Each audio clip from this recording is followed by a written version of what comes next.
Assalamualaikum warahmatullahi wabarakatuh. Ketemu lagi dengan Bu Lisa. Di sini Bu Lisa mau menjelaskan mata pelajaran akidah akhlak. Silakan didengarkan, dipahami. Kalau tidak bisa, silakan ditanyakan, ya.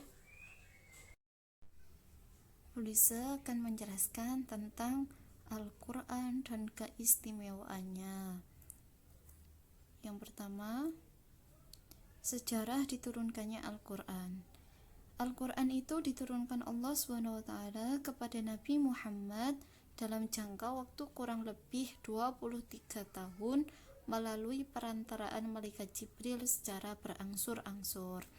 Dimulai dari bulan Ramadan ketika Nabi Muhammad tengah bertahanus atau menyendiri di Gua Hira, hingga wahyu yang terakhir ketika sedang melaksanakan haji wada, yaitu surat-surat dan ayat-ayat Al-Quran diturunkan secara bertahap kepada Nabi Muhammad SAW.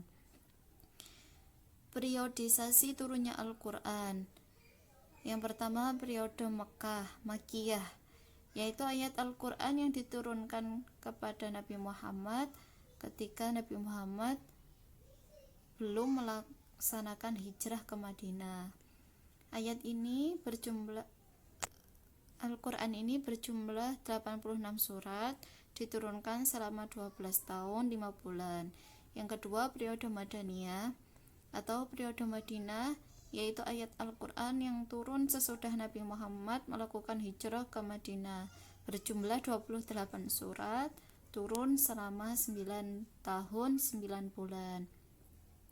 Kemudian yang kedua, sejarah pembukuan Al-Quran. Adapun sejarah pembukuan atau kodifikasi Al-Quran dibagi ke dalam 2 tahap, yaitu Al-Quran pada masa sebelum wafat Rasulullah dan Al-Quran pada masa sesudah Rasulullah wafat. Pengertian dan hakikat Al-Quran. Apa sih Al-Quran itu? Yaitu Al-Quran menurut bahasa berasal dari kata qara'a yaqra'u Qur'anan, yang artinya bacaan atau yang dibaca. Adapun menurut istilah, Al-Quran adalah kalam Allah yang diturunkan kepada Nabi Muhammad sebagai mukjizat, dan bagi yang membacanya merupakan ibadah. Al-Quran adalah firman Allah yang diwahyukan kepada Nabi Muhammad sebagai Nabi terakhir.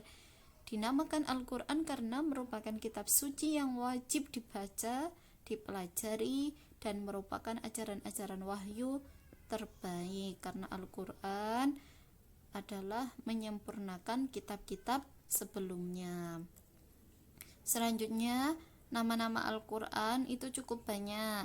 Yang salah satunya Al-Kitab, yang berarti kitab atau buku.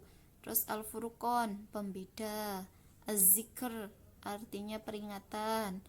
Kemudian Al-Huda, petunjuk. An-Nur, cahaya. Al-Bayyinah, keterangan. Dan ada juga Asy-Syifa, yang artinya obat.